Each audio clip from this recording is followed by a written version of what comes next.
Gloire à toi, Seigneur, réalisateur suprême. Donne-nous une foi ardente, active, absolue, inébranlable en ta victoire.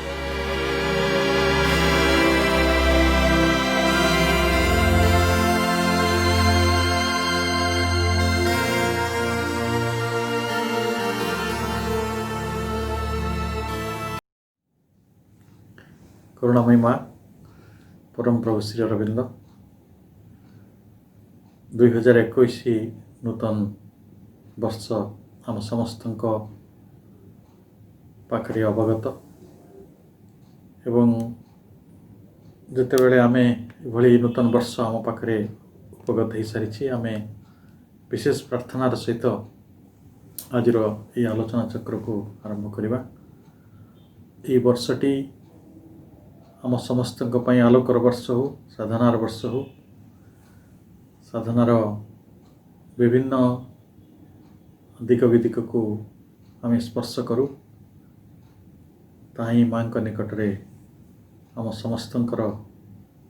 एक विशेष प्रार्थना रही एवं समस्त माँ कृपा भिक्षा करुछि। आमे गत आलोचना रे जो the delightful existence the solution प्रबंधर 13तम पैराग्राफ पढ़ी से पैराग्राफ रो जो आलोचना आमे करिथिले मो ताको आपण मानक समक्ष रे पुणी थरे रखुची एवं जहा फल रे आमे हमर आलोचना टिको आहुरी जीवंत प्रांजल करि परिबा। आम एक कथा पढ़ी जे जेते पर्यंत जड़ थिला सेते पर्यंत वेदनाबोध नथिला, जेतेबेले प्राण आसिला प्राणर उन्मेष हवा मात्रे वेदनाबोध स्पष्ट हो गला। पुणी जेतेबेले मन आसिला से वेदनाबोध आहुरी जटिल है एवं आज आम मनरे कष्ट पाउछु, प्राणरे कष्ट पाउछु, देहरे कष्ट पाउछु। ये सबू कष्ट पाइबाटा प्रकृतिर एक कौशल बोली श्री अरविंद कहउचंती एवं से कौशल एथिपाई जे जीवन आमको एक ऊर्ध्वमुखी परिणाम आड़को नौछि आउ गोटे निर्दिष्ट लक्ष्य सिद्धि निमंते वेदनाबोधर एक आवश्यकता रही थाए। जेतेबेले जने व्यक्ति यंत्रणासिक्त हुए, जेतेबेले से बहुत कठिन परिस्थितिर सम्मुखीन हुए, सेतेबेले से तार परिस्थिति को आपातत बदले देवाई निज भितर एक संकल्प करे एवं से चेष्टा करे। से चेष्टाटी शरीर स्तर रे हुए, प्राण स्तर रे हुए एवं मन स्तर रे हुए, तार वेदना बोधर ताको निजको मुक्त करदेवाई। तेणु एथिपाई प्रकृत रे यही प्रकृतिर जो लीला चली, जो क्रीड़ा चली, जो जटिल संघात सब होची, एटा हमको जीवन रो गोटे जटिलता को जदियो दिशोची, किंतु प्रकृत रे आमे बारंबार जेतेबेले जंत्रणा भितर पड़ू गोटे कथा को निश्चित हो जाऊ जे आम पाखरे जो शक्ति रही, आम पाखरे जो सामर्थ्य रही, आम पाखरे जो सामर्थ्य शरीर सामर्थ्य रही, मनर सामर्थ्य रही, सेगुड़ी सब सीमित। जितेबाला आम असहाय जाऊ, जितेबाला आम पाखे किसी उपाय हुए ना, निरुपाय आम हो जाऊ, से आम आम क्षुद्रता को बेसी अनुभव करूँ एवं ता द्वारा जितेबाला आम बहुत समय क्षत विक्षत हो, आम चूर्ण विचूर्ण हो, नष्ट हो, आम प्रकृत में समाप्त हो, गोटे आशंका सब बेले आसे जितेबाला आम पाखु वेदनाबोधटी आसे। तेणु सब बेले आम वेदनाबोधटा को ये जो संघात गुड़ी को कौन मन करूँ ना विपज्जनक और अनिष्टकर। जदि विपज्जनक और अनिष्टकर से सब संस्पर्श आमको नष्टभ्रष्ट करदेव आमको दुखरे पकाउछि एथिपाई आमे ताठारु पलायन करने बेसी भल पाऊ जो गुड़िक वेदनाबोध तैयारी करुछंती आमे ताठारु प्रकृत में पछकू पलि आसू गोटे रिकल हो जाए आमकर जदि हुए ताहले एटा गोटे स्वभाव है कि मनुष्य पाखरे रही विपद पाखरु पलायन करिबा जहाँ अनिष्टकर जहाँ विपज्जनक ताकू ताठार दूरी जीवा एटा होची गोटे मनुष्यर स्वाभाविक प्रक्रिया एवं समस्ते सेटा चाहती जितेबाला आपण जड़े व्यक्ति आपन कष्ट दिए अपमान करे आपण हैरान करे आपण विरुद्ध रे चक्रांत करे सेतेबेले आपण से मनुष्य ठार दूरे जाते यही तो आम जगत रे होची बारंबार उपनिषद या गोटे भल शब्द देते कहते जुगुप्सा यही जो आपना को बंचाई रखिबार जो गोटे मनुष्यर प्रचेष्टा काहाठारू ना जहाँ आम पाई अनिष्टकर जहाँ आम पाई विपज्जनक जहाँ आम पाई अप्रीतिकर ताठारू आमे पलायन करिबा एवं निजको सुरक्षा करिवार जो इच्छा थाए ता पछरे सेटा को जुगुप्सा बोली कहउचंती। तेणु आमे प्रकृति आमको गोटे प्रतिकार करिया पाई निज जीवन जो कष्ट गुड़ी को गोटे संकेत दे थाए वेदनाबोध हला सेया जे आमे आम सीमितता को अतिक्रम करवा उचित आमे जो परिस्थिति रे रहीचु जो प्रकार जीवन यापन करूचु तार एक परिवर्तन हवा दरकार ये विषय आमको बारंबार इंगित दे थाए। तेणु आमे जेते पर्यंत ये जो मन प्राण शरीर भितर आबद्ध होकर रहीचु एवं मन प्राण शरीर आधार रे तार ज्ञान कर्मर निर्भरशील हो रहीचु सेतिपई आम भितरे मध्य से अहंबोध आउ गोटे प्रकार जो प्रवृत्ति आमर सब अभिप्राय रही आमर स्वार्थ रही ये सब गुड़िक आम आगे स्थायी होकर रहिबो जेते पर्यंत आम पाखरे मन प्राण शरीर सीमितता रही जेते पर्यंत आम पाखरे अहंबोधी प्रवृत्ति रही जेते पर्यंत आम पाखरे स्वार्थ रही आम पाखरे संकीर्णता रही सेते पर्यंत वेदनाबोध गुड़िक स्थायी होकर रहे ताहले आमे समस्ते भावुथवा यही अहंकार कबलरू रक्षा पाइबा तो केते दुरूह केते बड़ बड़ जोगी मध्य चेष्टा करी ताको पारि नांती जो माने शह शह वर्ष धरी शह शह जन्म धरी जो माने तपस्या भी करिसंती से माने प्रकृत रे यही अहंकार उपर भी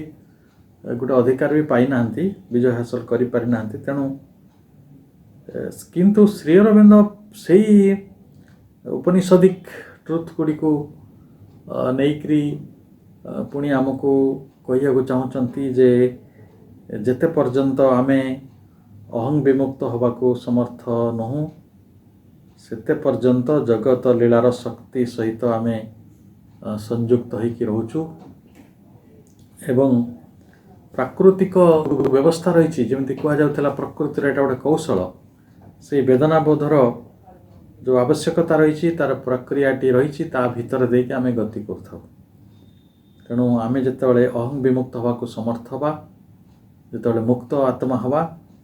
स्वतंत्र हो पारिबा सेतेबेले जाइकी ई वेदनाबोधर आवश्यकता एवं तार जो प्रक्रियाटी ह्रास पाई आसिबो एवं सेटा आम जीवन रे आउ विशेष आवश्यकता रहिबो नै। मु भाबुची निरहंकारी व्यक्ति पाखरे जे ज्ञान लाभ करिसंती आलोक प्राप्त होइसंती जे प्रकृत रे तांकर जो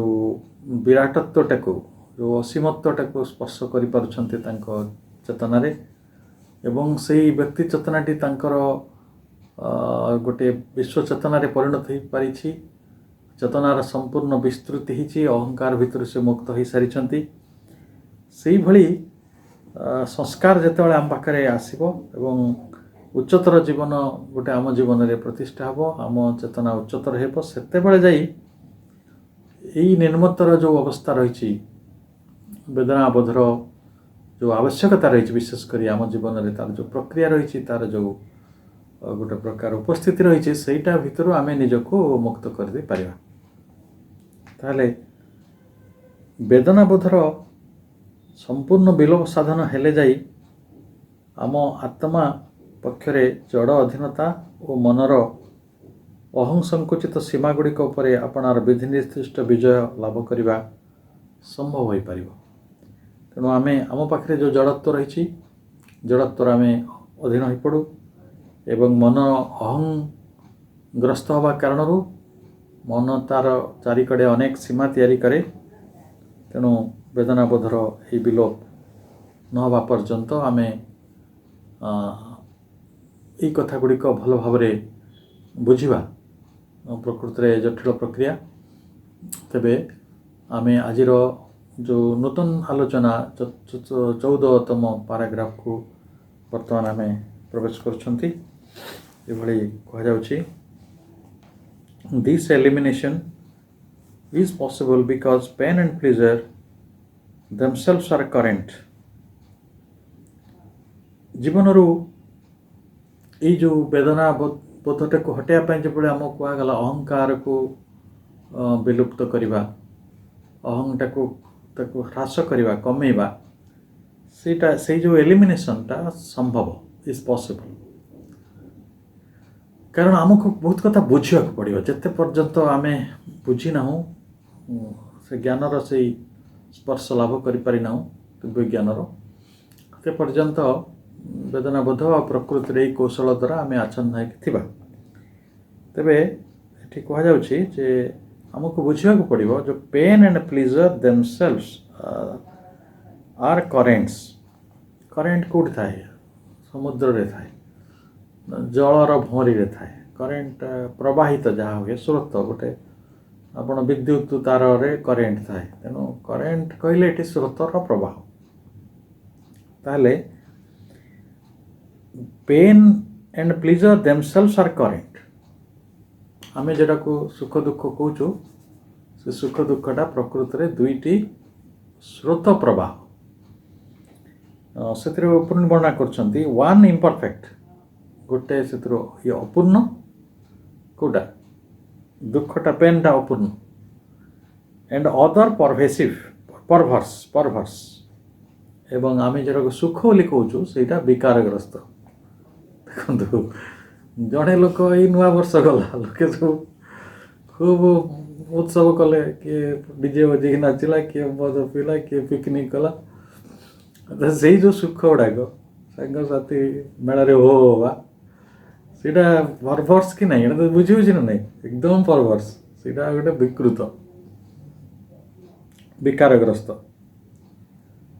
but still currents of the delight of existence. କିନ୍ତୁ ସେଇଟାକୁ ମଧ୍ୟ, ଯଦିଓ ସେଇଟା ବିକାରଗ୍ରସ୍ତ, ବିକୃତ, ପରଭର୍ସ, ଷ୍ଟିଲ୍ ସେଇଟା ଡିଲାଇଟ୍ ଅଫ୍ ଏକ୍ସିଷ୍ଟେନ୍ସ, ମାନେ ଗୋଟେ ଜୀବନ୍ତ ପ୍ରାଣୀ ହେଇଥିବା କାରଣରୁ ଆମେ ସେଇଟାକୁ ପାଇପାରୁଛେ। ଯଦି ପଥର ଖଣ୍ଡେ ହେଇଥାନ୍ତେ ଆମେ କ'ଣ ପିକନିକ୍ ଯାଆନ୍ତେ? ଆମେ ଯଦି ଗୋଟେ ମଣିଷ ନ ହେଇକରି ଆଉ ଗୋଟେ ପ୍ରାଣୀ ହେଇଥାନ୍ତେ କୁକୁର ଭଳିଆ, ଆମେ ଖାଲି ଭୋଗ କରିଥାନ୍ତେ। ଆମେ ଗୀତ ଗାଇପାରୁଛେ, ତ ସେ ଗୀତଟା ଭୁଲ ଗୀତ ହେଇଥାଇପାରେ, ଗୋଟେ ତାର ହାରମୋନି ନ ଆଣିକି ହୁଏତ ସେଇଟା ଗୋଟେ ନଏଜ୍ ତିଆରି କରୁଛି। କିନ୍ତୁ ଏଇଟା ମଣିଷର ଗୋଟେ ବଡ଼ ବିଜୟ ଯେ ସେ ବିକୃତ ଅବସ୍ଥାରେ ଥିଲେ ମଧ୍ୟ, ଗୋଟେ ବିକାରଗ୍ରସ୍ତ ଅବସ୍ଥାରେ ସୁଖ ହାସଲ କରୁଥିଲେ ମଧ୍ୟ, ସିଏ ସୁଖର କେତେ ଗୁଡ଼େ ମାନେ ଗୋଟେ ସନ୍ଧାନ ପାଇছে, ଗୋଟେ ଡିଲାଇଟ୍ ଅଫ୍ ଏକ୍ଜିଷ୍ଟେନ୍ସ, ମାନେ ତା ଅସ୍ତିତ୍ୱର ଅନେକ ଗୁଡ଼ିଏ ସୁଖର ସେ ସନ୍ଧାନ କରିପାରୁଛି। ମାନେ ଆମେ ଏ କଥାକୁ ଭଲ ଭାବରେ ବୁଝିଯାଉ। ଆମେ ଯଦି ଅନ୍ୟ ଇତର ପ୍ରାଣୀ ହେଇଥାନ୍ତେ, ଗଛପତ୍ର ହେଇଥାନ୍ତେ, କାଠ ପଥର ହେଇଥାନ୍ତେ, ଆମେ କ'ଣ ସତରେ ଭୋଜି କରିପାରନ୍ତେ? ସତରେ କ'ଣ ହୋ ହେଇପାରନ୍ତେ? ସେ ଯାହା ବି ହଉ,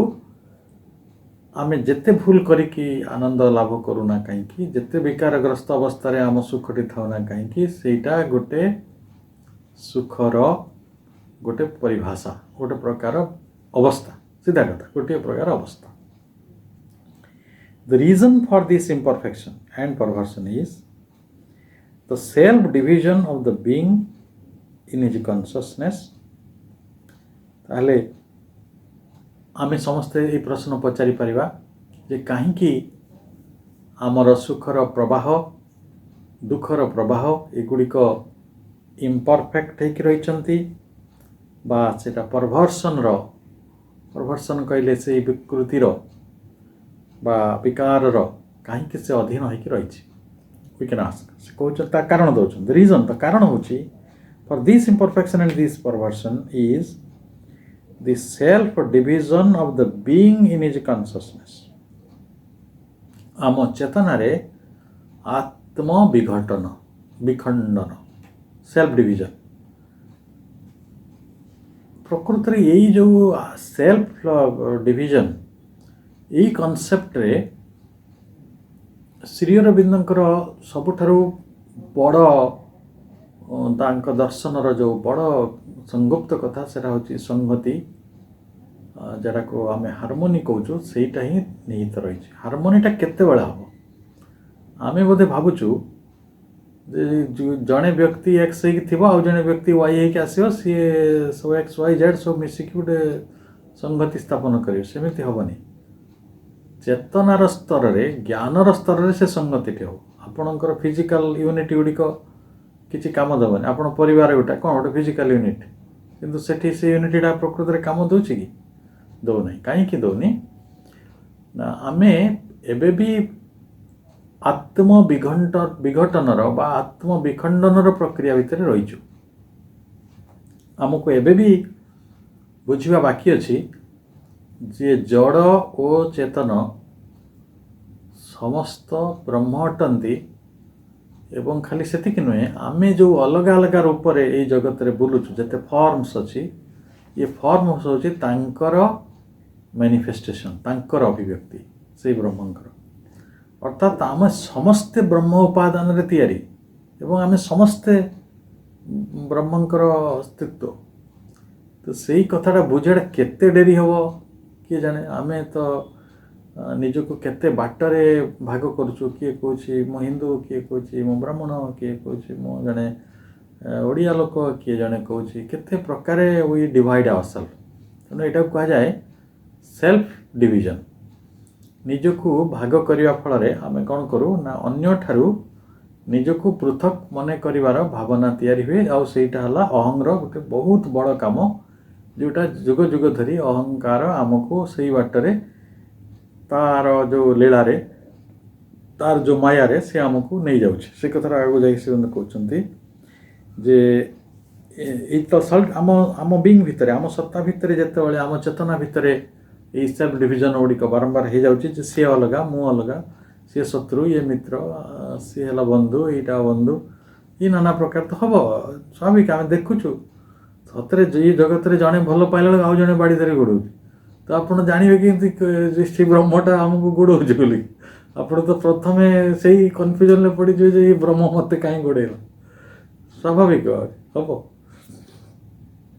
तेणु by measuring and limiting Maya and in consequence of an egoistic and piecemeal instead of a universal reception of contacts by the individual ताहले व्यक्तिर जीवन मध्य तार जो माया द्वारा परिमित और सीमित खंड चैतन्यर जो प्रकाश घटी से कौन करुच्ची ना ता द्वारा विश्वर संस्पर्श को सार्वभौम भाव यूनिवर्साली से ग्रहण करूना यूनिवर्साल ग्रहण संस्पर्श को से ग्रहण न करी आपणार अहंबोध भितर ताको खंड खंड कर ग्रहण कर पिसमेल भाव ताले ये जो विश्व घटना गुड़िक बा ये व्यक्तिर आम जीवन भितर घटुवा घटना गुड़िक गोटे यूनिवर्साल घटना बोली आम भाई पार्टी एपर्यंत भाविबा संभव न होना ये आलोचना बहुबार है बहुबार जे आमे जो जीवनटी बंचुचु से जीवन बंचिबा पछरे विश्व विधातांकर एक निर्दिष्ट भूमिका रही सी आमको तांको प्रकारे अभिव्यक्ति देइछंती एवं यही जगत रे बंची रही तांकर कार्य करिया पई जदिओ आमे आसीछु किंतु भ्रमवशत माया भितरे आमे पड़िकरी ବ୍ୟକ୍ତିଗତ ଜୀବନଟେ ବଞ୍ଚୁଛୁ ବୋଲି ସବୁବେଳେ ଭାବି ବସୁଛୁ। Our life is always universal. ବିଶ୍ୱରେ ଯେମିତି ତାରାମାନେ ସବୁ ରହିଛନ୍ତି, ସେମାନେ ନିର୍ଦ୍ଦିଷ୍ଟ ଭାବରେ ଈଶ୍ୱରଙ୍କର ଅଭିବ୍ୟକ୍ତି ରୂପରେ ରହିଛନ୍ତି। ସୂର୍ଯ୍ୟ ଚନ୍ଦ୍ର ତାରାମାନେ ଯେମିତି ଅଛନ୍ତି, ଆମେ ବି ସେମିତି ଅଛୁ। ବାରମ୍ବାର ହୁଏତ ଆମକୁ ଲାଗୁଛି ଆମେ କେବେ ଅଭିବ୍ୟକ୍ତି ହେଉଛୁ, ପୁଣି ନିଭି ହେଉଛୁ, ପୁଣି ଥରେ ଆସୁଛୁ। ଠିକ୍ ଅଛି, ସୂର୍ଯ୍ୟ ଯେମିତି ଆସୁଛନ୍ତି ଯାଉଛନ୍ତି, ତ ସକାଳ ହେଲେ ତାରାମାନେ ପଳାଉଛନ୍ତି, ପୁଣି ସନ୍ଧ୍ୟା ହେଲେ ଆସୁଛନ୍ତି। ସମୟ ଖଣ୍ଡରେ ଆମର ଜନ୍ମ ମୃତ୍ୟୁର ଆମେ ଅଧୀନ ହେଇକି ଆଜି ବି ଅଛୁ। କାରଣ ଆମେ ଏଇଭଳି ଗୋଟେ ଖଣ୍ଡିତ ଚେତନା ଭିତରେ ସ୍ୱାଭାବିକତଃ ଗତି କରୁଛୁ, ଯେଉଁଥିରେ ଆମ ନିଜ ଜୀବନଟାକୁ ବିଶ୍ୱ ଜୀବନ ବୋଲି ଭାବି ପାରୁନାହୁଁ, ବିଶ୍ୱର ଏକ ଘଟଣା ରୂପେ ଭାବି ପାରୁନାହିଁ। ଆପଣଙ୍କୁ ଜଣକୁ ସେ କଥା ମୁଁ ବାରମ୍ବାର କହିଥିଲି ଯେ ଏଇ ଜଗତରେ ଜଣେ ମଣିଷ ଯେଉଁ ସମସ୍ୟାରେ ପଡ଼େ, ସେଇ ସମସ୍ୟାକୁ ଯଦି ଜଗତର ସବୁ ଲୋକ ଆପଣାର ମନେ କରିଦିଅନ୍ତେ, ତାହେଲେ ଏ ସମସ୍ୟାର ସମାଧାନ ହେଇଯାଆନ୍ତା। କିନ୍ତୁ ହେଉନାହିଁ। ଜଣେ ଅସୁବିଧାରେ ପଡ଼ିଲା, ସେଇ ସମୟରେ ଆଉ ଜଣେ ପଇସା ଚୋରି କରିବାକୁ ଚେଷ୍ଟା କରିବ ତା ପାଖକୁ। ଆଉ ଦେଖନ୍ତୁ, ଜଣକୁ ରୋଗ ହେଲା, ସେଇଠୁ ସେ ବ୍ରହ୍ମ ଯଦି ଡାକ୍ତର ହେଇଥିବେ, ତାହେଲେ ସିଏ ବ୍ରହ୍ମ ଇଏ ବ୍ରହ୍ମଠାରୁ ଲୁଟି ନେଉଛି। ମୁଁ କିଛି ବୁଝିପାରିନି। ଆମ ପିଲାବେଳେ ଜଣଙ୍କ ଘର ନିଆଁ ଲାଗିଗଲା, ସିଏ ତାଙ୍କ ଯେଉଁ ଲୋକମାନେ ସବୁ ଆସି ବାହାରେ କନ୍ଦା କଟା କରୁଛନ୍ତି, ଘର ନିଆଁ ଲାଗିଯାଇଛି। ଏ ଯେଉଁ ଲିଭେଇବା ବାଲା ଯାଇଥିଲେ, ସେମାନେ ପାଣି କେତେ ପକେଇଲେ ମୁଁ ଜାଣିନି, କିନ୍ତୁ ତାଙ୍କ ଘରେ ସବୁ ଯାହା ଥିଲା, ଧାନ ଚାଉଳ ଠାରୁ ଆରମ୍ଭ କରି କଖାରୁ ପର୍ଯ୍ୟନ୍ତ, ସିଏ ଖାଲି ଚୋରି କରିବାରେ ଲାଗିଲେ। କାହା ହାତରେ ସୁନା ପଡ଼ିଲା, କାହା ହାତରେ କଖାରୁ ପଡ଼ିଲା, କାହା ହାତରେ ଲାଉ ପଡ଼ିଲା, ସିଏ ଜାଣିଥିବ। ତ ସିଏ ତାଙ୍କର କାନ୍ଦିକି ଗଡ଼ୁଛନ୍ତି, ଏମାନେ ନିଆଁ ଲିଭେଇବା ଦଳେ ଲୋକ ସେଟା ଗୋଟେ ଚୋରି କରୁଛନ୍ତି। ଆପଣ, ମୁଁ ଗୋଟେ ଅତି ବାସ୍ତବ ଘଟଣା କହୁଛି। ଆଗେ ଯେତେବେଳେ ଟ୍ରେନ୍ ଖୁବ ଭୟାନକ ଆକ୍ସିଡେଣ୍ଟ ହୁଏ, କିଛି ଲୋକ ସାହାଯ୍ୟ କରିବାକୁ ଯାଆନ୍ତି, ସେମାନେ ତ ମହାତ୍ମା। କିନ୍ତୁ କିଛି ଲୋକ ନିତାନ୍ତ ଖରାପ କାମ କରିବାକୁ ଯାଆନ୍ତି। ଏଠି ସବୁ ମାନେ ଝିଅ ବୋହୂମାନଙ୍କୁ ଖରାପ ବ୍ୟବହାର କରିବା, ସେମାନଙ୍କର ସବୁ ଗହଣା ପତ୍ର ଲୁଟ୍ କରିନେବା, କାହା ପଇସା କାହା ବ୍ୟାଗ୍ ଧରି ପଳେଇ ଯିବାର ଦୃଶ୍ୟ ବହୁବାର ଦିଶିଛି। ତେଣୁ ଆପଣ କେଉଁ ବାଟରେ ଅନୁଭବ କରିବେ ଯେ ଏଇ ଯେଉଁ ବ୍ୟାଗ୍ ଯେଉଁମାନେ ଚୋରି କରୁଛନ୍ତି, ଗହଣା ପତ୍ର ଚୋରି କରୁଛନ୍ତି, ସେ ସବୁ ବ୍ରହ୍ମ ଏବଂ ସେମାନେ ସବୁ ୟୁନିଭର୍ସାଲ ଲୀଳା ଭିତରେ ଅଛନ୍ତି। ହେଇପାରୁନି ନା। କାରଣ ଗୋଟେ ଆଡ଼ଭର୍ସ ଯେତେବେଳେ ଆସିଯାଉଛି, ସେତେବେଳେ ଆମେ ଏଇ ବ୍ରହ୍ମଟାକୁ ପାଚେରି ହେଉଛନ୍ତି। ଯେତେବେଳେ ଗୋଟେ ପ୍ରତିକୂଳତା ଆସୁଛି, ଯେତେବେଳେ ଆମେ ଦେଖୁଛୁ ଏଇ ଜିନିଷଟା ଅଦିବ୍ୟ ଘଟୁଛି, ଏଇ ଅଦିବ୍ୟ କାମ ଗୁଡ଼ିକ ଯୋଗୁଁ ଦିବ୍ୟର ଭାବନା ଭଲ ମଣିଷ ପାଖରେ ବି ଉଭେଇ ଯାଉଛି। ସେ ଦେଖୁଚାରେ, ଯଦି ଭଗବାନ ତା ଭିତରେ ଅଛନ୍ତି, ସେ ସତରେ ଏଇ ମୂର୍ଖ ଚଣ୍ଡାଳ କାମ କେମିତି କରୁଛି? ତେଣୁ ତାର ଯେଉଁ ଅହମନ୍ୟତାଟା ବରଂ ଆମର ଅହମନ୍ୟତାକୁ ବହୁ ବାଟରେ ପ୍ରେରଣା ଦେଉଛି। ଏଇ ବାଟରେ ଏ ଜଗତର ମାୟାଟି ଚାଲୁଛି। ତାହେଲେ ଆମେ ବିଶ୍ୱର ଯେତେ ଘଟଣା ଘଟୁଛି, ଆଜି ଆମକୁ ଜଣେ ଅପମାନ କରିଛି, ଆଜି ଜଣେ ଆମକୁ ଭଲ ପାଇଛି, ଆଜି ଜଣେ ଆମକୁ ଶ୍ରଦ୍ଧା କରିଛି, ଆଜି ଜଣେ ଆମକୁ ଗାଳି ଦେଇଛି, ସବୁ ଘଟଣା ଗୁଡ଼ିକ ବିଶ୍ୱଗତ। ଏଇ ଅନୁଭୂତ ମାନେ ଗୋଟେ ସାର୍ବଭୌମ, ଏଇଟା ସକଳ ବିଶ୍ୱ ଲୀଳାର ଗୋଟେ ଛୋଟ ଘଟଣା ଭଳି ଆମକୁ ଲାଗିଛି। କାରଣ ଆମେ ନିଜକୁ ନିଜ ଅହଙ୍କାର କାରଣରୁ ଛୋଟ କରି ନେଇଛୁ, କିନ୍ତୁ ତାହା ଏକ ବିଶ୍ୱ ଘଟଣା। ହେଲେ ଇଏ ତ ବହୁତ ବଡ଼ ଜଟିଳ କଥା ନା। ଏଇଟା ମୁଁ ମୋ ଘରେ ମୋ ନଖଟା ଉପୁଡ଼ିଗଲା, କି ମୋତେ ଇଲେକ୍ଟ୍ରିକ୍ ସକ୍ ହେଇଗଲା, କି ମୋର ଟେବୁଲଟା ମଇଳା ହେଇଗଲା, ମୋର କମ୍ପ୍ୟୁଟରଟା ଖରାପ ହେଇଗଲା, ଏଇଟା କ'ଣ ବିଶ୍ୱ ଘଟଣା? କିନ୍ତୁ ଯେତେ ପର୍ଯ୍ୟନ୍ତ ଆମେ ସାଧନାର ଏଇ ସ୍ତରକୁ ବା ଭଗବାନଙ୍କର ସେଇ ଚେତନାକୁ ବା ତାଙ୍କର ତାଦାତ୍ମ୍ୟ ଭିତରକୁ ଆମେ ନେଇ ଯାଇପାରିନାହୁଁ, ଯେ ତାଙ୍କର ଉପସ୍ଥିତି ଅଛି, ଏଠି ସଦା ଉପସ୍ଥିତି ଅଛି, ତାଙ୍କ ଉପସ୍ଥିତିରେ ତାଙ୍କର ଜୀବନ୍ତ ଉପସ୍ଥିତି ଆମ ଭିତରେ ଅଛି। ଏବଂ ଏଇ ଜୀବନରେ ଯାହା କିଛି ଘଟୁଛି, ଯାହା କିଛି ଛୋଟରୁ ବଡ଼ ପର୍ଯ୍ୟନ୍ତ ସବୁ ତାଙ୍କର ଉପସ୍ଥିତି ଯୋଗୁଁ ଘଟୁଛି। କାରଣ ସେ ଯଦି ନଥାନ୍ତେ କିଛି ଘଟିବାର ନଥିଲା। ଆପଣ ସେ ନଥିଲେ ଆପଣ କମ୍ପ୍ୟୁଟର ଖରାପ ହୁଅନ୍ତା କି ଭଲ ହୁଅନ୍ତା ଆପଣ ଜାଣିପାରନ୍ତେ ନାହିଁ। ଯେହେତୁ ଆମର ତାଙ୍କ ସହିତ ସମ୍ପର୍କ ରହୁନାହିଁ, ଆମ ଅହଂ ସହିତ ସମ୍ପର୍କ ରହିଛି, ତେଣୁ ଆମେ ଘଟଣାଟାକୁ ଘଟଣା ସେନ୍ସରେ ନେଇଯାଉଛୁ, ତାର ସାର୍ବଭୌମତ୍ୱଟାକୁ ଆମେ ସ୍ୱୀକାର କରିପାରୁନାହୁଁ। ତାହେଲେ for the universal soul, all things and all contacts of things carry in them an essence of delight best described by the Sanskrit aesthetic term rasa, which means at once shape or essence of a thing and its taste. ताहले ये जो for the universal soul जो माने निजको से सार्वभौम आत्मारे परिणत करदेले विश्व आत्मारे परिणत करदेले आपण यूनिवर्सल सोल रो ओडिया कहतु विश्व आत्मा ये जगत रे आमे समस्ते गोटे व्यक्ति आत्मा किंतु जो माने विश्व आत्मा हेलेनी से विश्वात्मा से कौन करे all things and in all contacts of things ये जगत रे जिते घटना ता चारिकड़े घटे ये विश्वर सबु मनीष सहित सबु प्राणी सहित गछ लता पहाड़ पर्वत स्थावर जंगम आकाश पानी पवन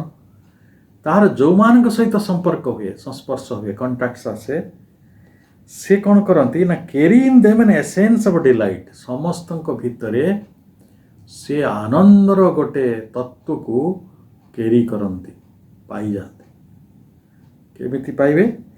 ना best described by the Sanskrit aesthetic term Sanskrit रे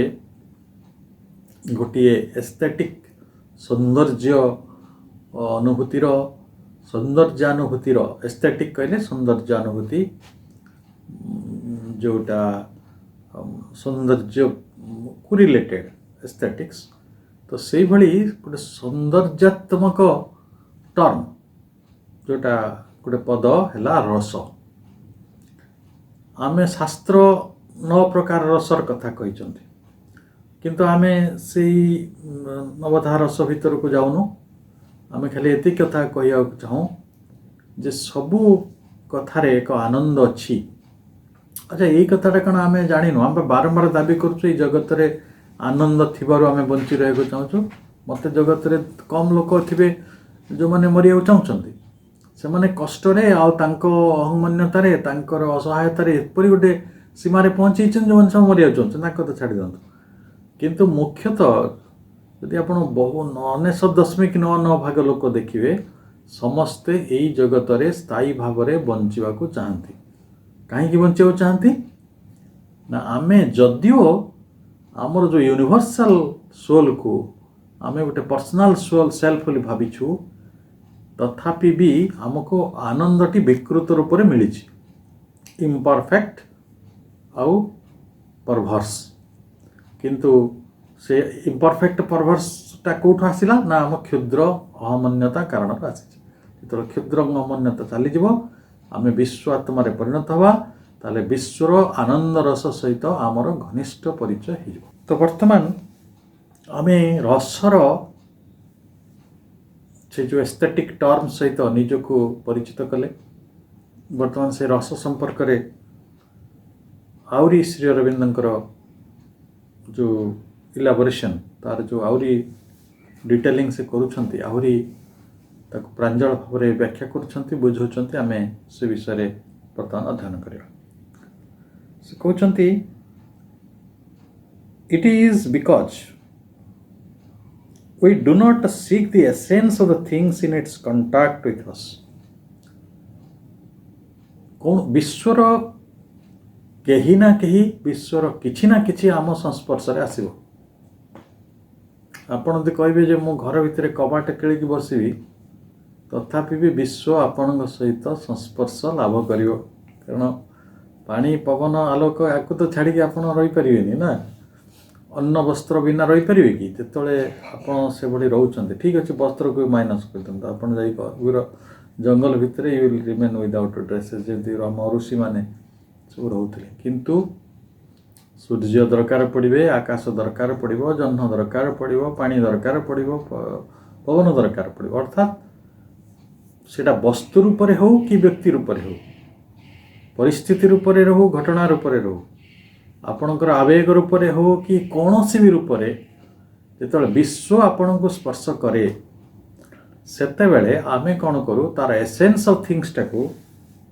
ता मूल थिबा जो तत्व रही सेटा को वी डू नॉट सीक आमे खोजु ना आम पाई कौन घटना रे घटना आमे देखु खाली आमे कौन देखु कहली गोटे बढ़िया कथा से कहते जे but look only to the manner in which it affects our desires and fears. ये आमर जो आकांक्षा रही आमर जो भय रही सेटा को से केते दूर चरितार्थ करें खाली से देख आम गोटे भय को अतिक्रम करा सब चाहूँ बढ़िया कथा भयर आम अतिक्रम करगले आनंदित हो जाऊ आउ अन्य अर्थ रे कौन हुए ना आम पाखे किसी कामना वासना रही आकांक्षा रही तार जदि परिपूर्ण हुए आम ताकू भी खुशी हो जाऊ ताहले आम सब बेले तार जो घटना पछरे बा से संस्पर्श पछरे विश्व जो आमको स्पर्श करे विश्व सहित आमर जो संस्पर्श हुए तार प्रभावटी को तार एसेंस टी को न देखिकी आम यह देखू जे in only to the manner in which it affects our desires and fears. ये केते दूर भाव में आम आकांक्षा और भय गुड़ी को दूरे दबारे आमको सहयोग करुछि। आवर क्रेविंग्स एंड श्रिंकिंग्स तेणु आम पाखरे आकांक्षा रही एवं क्रेविंग्स रही अति चाहिए एवं श्रिंकिंग्स रही संकुचित हो जो भावना रही पलायन भावना रही जो रिकवरी कर जो भावना रही that grief and pain and imperfect and transient pleasure और इंडिफरेंस। ताले जदि से संस्पर्शटा आमको ग्रीफ रु पेन रु इम्परफेक्शन रु मुक्त कर दूची ताले आम से खुशी हो आम खाली से देखार अच्छे आम से बुझू जड़े मनीष आसवा एक दिव्य स्पर्श एक दिव्य घटना आम जीवन को सहीटा बुझी हुए नहीं आम खाली बुझू से ही मनीषटी आम जीवन को आसिया फल आम कौन पाइबा आमर भय केते दूर हो आमर आशा आकांक्षा केते पूरण हो यही कथाटा ही आम भावी चलू कारण व्यक्ति स्तर रे जड़े साधारण चेतनार मनीष केते भाई पाइब से भाव गोटे प्राणी अन्य जो इतर प्राणी मान जगत रही तो आहरी एति कथा ही भाई पारती सुख दुखर भावना से भितर ना कारण इमोशन तांकर ना एस्थेटिक सेन्स ना तेणु आम पाखे सौंदर्य ज्ञान रही एस्थेटिक्स रही रसर ज्ञान रही आम जाचु आनंद कौन और वेदना कौन किंतु ये जो विश्व स्पर्श गुड़ी को आम आम बाटरे आम सब नहीं था तापरे कौन हुए ना that is to say blank inability to seize the essence अर्थात ये जो भावना जो एसेंस रही तार जो मौलिकता रही तार जो तत्व रही से तत्वटा को आम धारण करने भली आम पाखे क्षमता ना ब्लैंक इनाबिलिटी सीधा कथा आम शून्य गोटे प्रकार असमर्थ से तत्व भितर पहुँचा आपण को जगत रे बहुत लोक देखिथे जो मैंने तत्व ज्ञान कहतु से उठी पड़े सिनेमा गप कहूँ से बढ़िया शुणे जब शियाल कुकुर गप भी कहे से आहरी बढ़िया शुणे भूत गप ना आहरी तो पागल है ये दुनिया लोके बोझे क्राइम गप शुणती पान दुकान बस राजनीति गप करती खूब उच्च शिक्षित लोक मैंने भी किंतु से माने तत्व दर्शन किसी धार धारती ना से उपनिषद देखी ना जीवन में वेद भी देखी ना तेणु किंतु यहीटा सत्य जे यही जो तांकर जो इंडिफरेंस यहीटा तांकर जीवन में केवल अंधकार और वेदना को आणिकी छिड़ा करूँ आ कि सी जदि गोटे निजक विश्वात्मारे परिणत कर पारते से कथा आगू जा श्रीअरविंद कहते किभली भाव में साहित्य कला संस्कृति ज्ञान आम जीवन को समृद्ध करे एवं आमको एक विस्तृत चेतना मध्य को नहीं जाए जहाँ फल यही जगत रे थिबा जो रस तार जो आनंद दिगटी रही गोटे घास पत्रर सुकोमल सबुजत्व भितर भी आनंद रही जदि आपण सकाळे उठिबे देखिए गोटे घास गछ उपरे सुवर्ण नाभि जो କ'ଣ କହିଲେ ଆପଣ ଯେଉଁ ବୁଢ଼ିଆଣୀ ସବୁ ଜାଲ କରିଦେଇଥିବ, ତା ଉପରେ ସବୁ ଶୀତ କାକର ପଡ଼ିଥିବ, ତାପରେ ଟିକେ ଖରା ପଡ଼ିବ, ସେ ଆପଣଙ୍କୁ ମଣିମୁକ୍ତା ଭଳି ଦିଶିବ। ଯିଏ ଏଇ ଆନନ୍ଦଟି ଜାଣିଛି, ଛୋଟ ପିଲାମାନେ ଦେଖିବେ ସମୁଦ୍ର କୂଳରେ ଯେତେବେଳେ ଯାଇକି ପହଞ୍ଚି ଯାଆନ୍ତି, ସେମାନେ ଯେଉଁ ମଲା ଗେଣ୍ଡା ଶାମୁକାର ଖୋଳପା ଗୁଡ଼ିକୁ ସାଉଁଟିକି ଯେତିକି ଆନନ୍ଦ ପାଆନ୍ତି, ଆମ ବଡ଼ମାନେ ଯେଉଁମାନେ ଜୀବନର ଅହଙ୍କାର ଭିତରେ ପ୍ରବେଶ କଲେଣି, ତ ସେମାନେ ମଣିମୁକ୍ତା ଗୋଟେଇକି ବି ସେତିକି ଆନନ୍ଦ ପାଇପାରନ୍ତି ନାହିଁ। ଆପଣ ଦେଖନ୍ତୁ ପିଲାବେଳେ ଆମେ କେତେ ଆନନ୍ଦ ପାଉଥିଲେ, ତାର କାରଣ ପ୍ରକୃତିରେ ଏଇ ଯେଉଁ ମହାରସ ସହିତ ସେମାନେ ନିଜକୁ ସଂଯୁକ୍ତ କରିପାରୁଥିଲେ। ଗୋଟେ ତାଙ୍କ ପାଇଁ ବାଡ଼ି ମାନେ ଗୋଟେ ବାଲି ଗୋଡ଼ି ପତ୍ରର ବି କିଛି ମହତ୍ତ୍ୱ ଥିଲା, କିନ୍ତୁ ଆମ ପାଇଁ ଯେହେତୁ ଆମେ ଧନ ସମ୍ପତ୍ତିର ମୂଲ୍ୟ ସବୁ ଜାଣିଗଲୁଣି, ତେଣୁ ଆମ ପାଇଁ ତାର କିଛି ମହତ୍ତ୍ୱ ନାହିଁ। ଆମେ ତାକୁ କ୍ଷୁଦ୍ର କହିକିରି ଯେଉଁ ଆଭଏଡ଼ କରିଦେଉ, ସେଇଟା ଯେ ବିଶ୍ୱ ଆତ୍ମାଙ୍କର ପରମେଶ୍ୱରଙ୍କର ଇଚ୍ଛାରୁ ତିଆରି ଏବଂ ତାଙ୍କର ଇଏ ସୃଷ୍ଟି, ତାଙ୍କ ପଛରେ ତାଙ୍କର ନିଷ୍ଠା ରହିଛି, ତାଙ୍କ ପଛରେ ତାଙ୍କର ଆନ୍ତରିକତା ରହିଛି, ସେଇ ସୃଷ୍ଟି ପଛରେ ତାଙ୍କର କିଛି ଉଦ୍ଦେଶ୍ୟ ରହିଛି, ଏଇ କଥାଟି ଆମେ ସବୁବେଳେ ପ୍ରକାଶ କରିଦେଉ। କିନ୍ତୁ ଯେଉଁମାନେ ବିଶ୍ୱାତ୍ମା, ଯେଉଁମାନଙ୍କର ଚେତନା ସେତିକି ବଡ଼ ହେଲାଣି, ଯେଉଁମାନେ କଳାପ୍ରାଣ ହେଲେଣି, ସୌନ୍ଦର୍ଯ୍ୟ ଶାସ୍ତ୍ରୀ ହେଇପାରିଲେଣି, ସେମାନଙ୍କୁ କିନ୍ତୁ ଏଇ କଥା ଗୁଡ଼ିକ ସ୍ପର୍ଶ କରେ। ତ ସେ କଥା କୁହାଯାଉଛି, ଆର୍ ଦ ଫର୍ମସ୍ ଟେକେନ୍ ବାଇ ଦ ରସ। ତାହେଲେ ଏଇ ଜଗତରେ ଏଇ ରସ ହିଁ ରୂପ ପରିଗ୍ରହଣ କରିଛି। ଏ କଥାଟି ବୁଝିବାଟା ପ୍ରକୃତରେ ଜଟିଳ ହେଉଛି। ତାମାନେ ଆମେ ପଢ଼ି ଦେଉଛେ, ଆମେ ଆଲୋଚନା କରିଦେଉଛେ, ଆମେ ସତରେ ସେଇଟା ବୁଝିଲେଣି ତା ନୁହେଁ। ଆପଣ ଭାବନ୍ତୁ ତ ଗୋଟେ ମଣିଷକୁ ତିଆରି କରିବାରେ, ଗୋଟେ ଛାଡ଼ନ୍ତୁ ଆମେ ଭଲ ମଣିଷ ଖରାପ ମଣିଷ ଏ ସଂଜ୍ଞା ସବୁ ଆମର, କିନ୍ତୁ ମଣିଷଟିଏ ତିଆରି କରିବାକୁ ତାର ସ୍ନାୟୁ ଗୁଡ଼ିକ, ତାର ଭାବନା ଗୁଡ଼ିକ, ତାର ମନଟି, ତାର ପ୍ରାଣଟି, ତାର ଆଖିଟି, ତାର କାନଟି, ତାର ଚର୍ମ ଗୁଡ଼ିକ, ତାର କୋଷ ଗୁଡ଼ିକ, ଗୋଟେ କୋଷ ଗୋଟେ ଲିଭିଂ ସେଲ୍ ଗୋଟେ ପ୍ରକୃତି ତିଆରି କରୁଛି, ଯାହା ଆମେ ଏହା ତିଆରି କରିପାରିବା କି? ଗୋଟେ ଲିଭିଂ ସେଲ୍ ଆଜି ତାରିଖରେ ମଣିଷ କ'ଣ ଆର୍ଟିଫିସିଆଲ ତିଆରି କରିପାରୁଛି? କରିପାରୁନି ନା, ଗୋଟିଏ ସିଙ୍ଗଲ ଲିଭିଂ ସେଲ୍। ତେଣୁ ଯେତେବେଳେ ଏଇ କଥାଟି ସମ୍ଭବ ହେଇପାରୁନାହିଁ, ଲିଭିଂ ସେଲ୍ ଥିଲେ ଆମେ ତାକୁ ନାନା ପ୍ରକାର ମ୍ୟୁଟେସନ୍ ଦେଇପାରୁଛୁ, ତାକୁ ପରିବର୍ତ୍ତନ କରିଦେଇପାରୁଛୁ, ତାକୁ କେତେ ପ୍ରକାର ରୂପ ଦେଇପାରୁଛୁ, ସେଇଟା ଛାଡ଼ି ଦିଅନ୍ତୁ। କିନ୍ତୁ ଲାଇଫ୍କୁ ତିଆରି କରିବା ଏପର୍ଯ୍ୟନ୍ତ ସମ୍ଭବ ହେଇନାହିଁ ଆପଣଙ୍କ ଲାବୋରେଟୋରୀରେ। ତେଣୁ ଆଜି ମଧ୍ୟ ତାହା ହେଉଛି ଗୋଟେ ପରମ ବିସ୍ମୟ ହେଇକି ରହିଛି। ତେଣୁ ଆମ ସମସ୍ତଙ୍କ ଜୀବନ,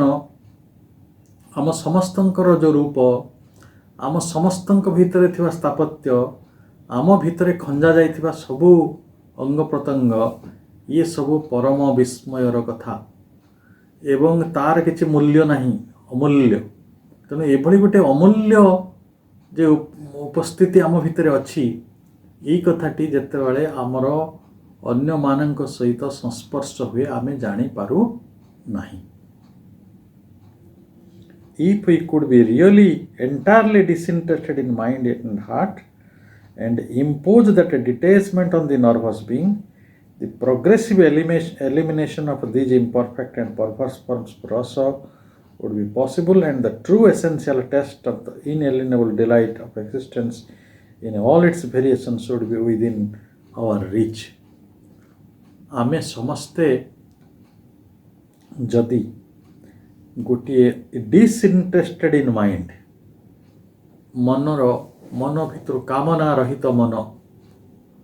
जदि आमे तैयारी करि परिबा, जदि सेही भଳି गोटे हृदय तैयारी करि परिबा, जोथिरे प्रकृतरे अहंकार सीमार स्पर्श नहीं, ताहले आमे जदि आमर नर्भस बीइंग, स्नायु चक्र गुड़ी को, आमर नाड़ी गुड़ी को जदि आमे यही सबू गोटे एंटायरली संपूर्ण भाव अलग करि परिबा, गोटे विशेषत्व दृष्टिकोण ताकू नहीं परिबा, ताहले आम मानक भितरे गोटे प्रगतिशील व्यवस्था जहाँ प्रोग्रेसिव से सब बारंबार आम भितर प्रोग्रेस होची, जीए यही इम्परफेक्ट आउ परभेसिव जो कथाटी कहगला, दुईटा कथा कही माने गोटे है इम्परफेक्ट आ गोटे है परवर्स ये दीटा कथा को दूर कर दे पारिबो एवं आम भितर रसबोध तैयारी कर दे पारिबो। ये आलोचना को आमे आसंता सप्ताह रे आउरी प्रांजल भाव रे आउरी स्पष्ट भाव रे आउ थरे पढ़िबा कारण ये रसर सहित जीवन रस सहित प्रकृतिर सकल लीला रे सकल उपस्थिति रे सकल सत्तारे जदि आमे से रसबोधर ज्ञानटी को पाइबा नहीं ताले सुख आनंद आम जीवन रे घटिबो नहीं। तेणु आनंद पछरे आमे समस्त अछंती ए कथा निसंदेह किंतु आनंद कोठे मिले ताकू जानिबा को पड़िबो। तेणु आनंद प्रकृत रे आमरी चारिकड़े अछि एई पत्रर सुषमा भितरे अछि पत्रर सबुजत्व भितरे अछि वर्षा जल भितरे अछि आकाश भितर नीलिमा भितरे अछि आम जीवनर सकल गतिवृत्ति भितरे आनंद अछि किंतु से आनंदटा को खोजी पाइबारे आमको कष्ट होछि। जेभଳି गोटे पोखरी रे किबा नदी रे बहुत माछ थाए किंतु सेई माछटी आम जाल रे धरा पड़ेनी कि आम आखि को भी दिशा नाही। सेई भଳି गोटे अबद्धता भितरे आम आनंद गोटे कोठी जाइके संगुप्त होइछि कोठी गोटे लुचिछि। तेणु से लुचि जाइथिबा आम जीवन रे लुचि जाइथिबा हजि जाइथिबा सेई आनंद को आमे जेतेबेले खोजिबा को जाउछंती सेतेबेले निश्चित भाव रे आमे एई अध्ययनटी को जारी रखिबा एवं आहुरी गभीर भाव रे से विषय मनन करिबा। म समस्त को मोर व्यक्तिगत भाव रे धन्यवाद जनाउछि एवं पुणी थरे आम समस्त पई मांकर कृपा भिक्षा करुछि। नववर्ष आम समस्त पई मंगलमय हो शुभंकर हो एभଳି एक आंतरिक प्रार्थना सहित आजिर आलोचना को रखुछि। वंदे मातरम। ॐ शङ्खचक्रधरं देवं द्विभुजां पीतवाससं ॐ आदित्यं विष्णुं सूर्यं ब्रह्मां च बृहस्पतिम् ॐ स्वस्ति न इन्द्रो वृद्धश्रवाः स्वस्ति न पूषा विश्ववेदाः स्वस्ति नस्ताक्ष्ये अरिष्टनेमिः स्वस्ति नो बृहस्पतिर्दधातु ॐ स्वस्ति ॐ स्वस्ति ॐ स्वस्ति। ॐ मध्ये सुधावधिमणिमण्डपरत्नवेदे सिंहासनो परिगतां परिपीतवदनां पीताम्बरां कनकमाल्यविभूषिताङ्गीं देवीं स्मरामि धितमुद्गरवैर्जिह्वाम् ॐ ह्रीं चण्डिके देवी ॐ ह्रीं चण्डिके देवी या गच्छ यतिष्ठ सन्निधे सन्निरुध्यस्व सन्निधा भव अत्राधिष्ठानं कुरु मम